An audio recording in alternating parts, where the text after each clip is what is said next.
اینٹیں بنانے کا جو ایک کارخانہ ہوتا ہے جس میں ایک بڑا سا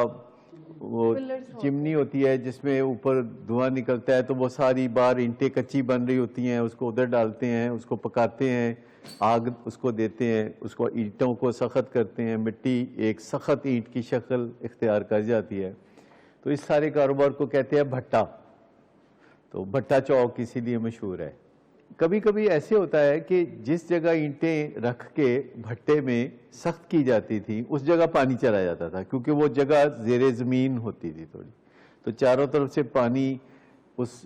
جگہ میں چلے جانا، اور اندر جو بھٹی ہے، بھٹے کے اندر اس کی بیوی ایک بھٹی ہوتی ہے، تو وہ اس میں پانی چلا جاتا ہے، تو اس کو پھر کہتے ہیں کہ آج کل اینٹیں نہیں بن سکتی کیونکہ پٹھا بہہ گیا۔ تو یہ ہے وہ بات جو اب ہمارا موڈ خراب ہوتا ہے تو ہم کہتے ہیں کہ بھٹا بیٹھ گیا ہے۔ جب کوئی آپ کو ایک بری خبر آتی ہے، کوئی بری خبر آتی ہے جو آپ کے کاروبار کے متعلق ہوتی ہے یا آپ کے فیملی ممبرز کے متعلق ہوتی ہے یا رشتہ داروں کے متعلق ہوتی ہے، اور آپ کا موڈ خراب ہو جاتا ہے اور آپ نے جو کام کرنا تھا، مثال کے طور پر ایکسرسائز کرنی تھی، تو اب آپ کہتے ہیں نہیں رہ نہیں دو، چھڈو۔ یا آپ کا کوئی دوست فون کر رہا ہے، آپ کو پتہ ہے کہ یہ باتیں لمبی کرے گا، تو آپ کہتے ہیں چھڈو جی رہن دو۔ آپ اپنے آپ کو کہتے ہیں یہی زندگی ہے، زندگی یہی ہے۔ اور اگر میں نے سمجھا تھا کہ زندگی کوئی اور ہے، شادمانی اور شادیانے بج رہے ہوں اور اچھی اچھی خبریں آ رہی ہوں، بہترین خبریں آ رہی ہوں، تو اگر میرا خیال تھا کہ زندگی بہترین خبروں کی آمد سے بھرپور ہوتی ہے،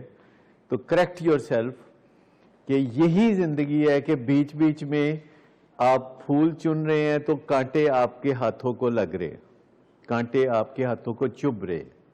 آپ نے ایک پھول چنا، دو کانٹے بیچ میں چبھ گئے، آپ نے دو پھول چنے، بیچ میں ایک کانٹا چبھ گیا۔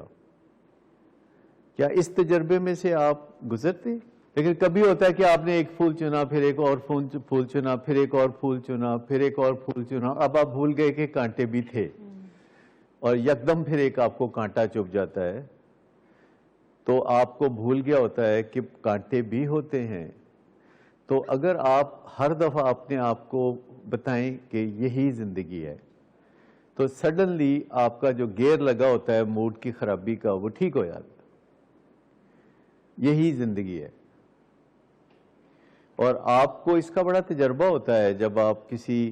پیارے کی نشے کی بیماری کے ساتھ زندگی گزار رہے ہوتے ہیں، تو آپ کو اچھی خبریں کم اور بری خبریں زیادہ آتی ہیں، اور بری خبریں آتی رہتی ہیں، بری خبریں آتی رہتی ہیں، بھٹا بیٹھتا رہتا ہے، بھٹا بیٹھتا رہتا ہے، اور اس کو ہم کہتے ہیں روگی ہو جانا، کو ڈیپینڈنٹ ہو جانا،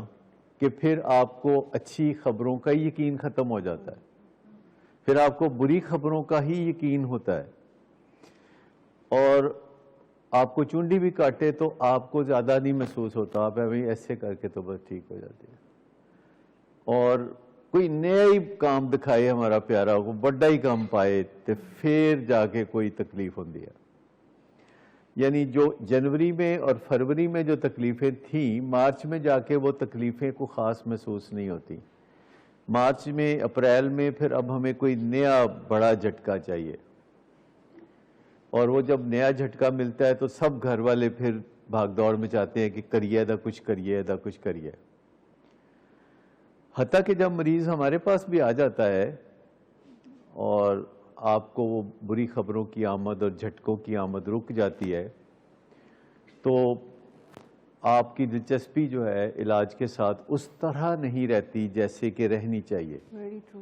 پہلے دن دلچسپی، 10ویں دن، 30ویں دن، 50ویں دن اور 100ویں دن دلچسپی بڑھتی رہنی چاہیے، کیونکہ آگے پھر آپ کا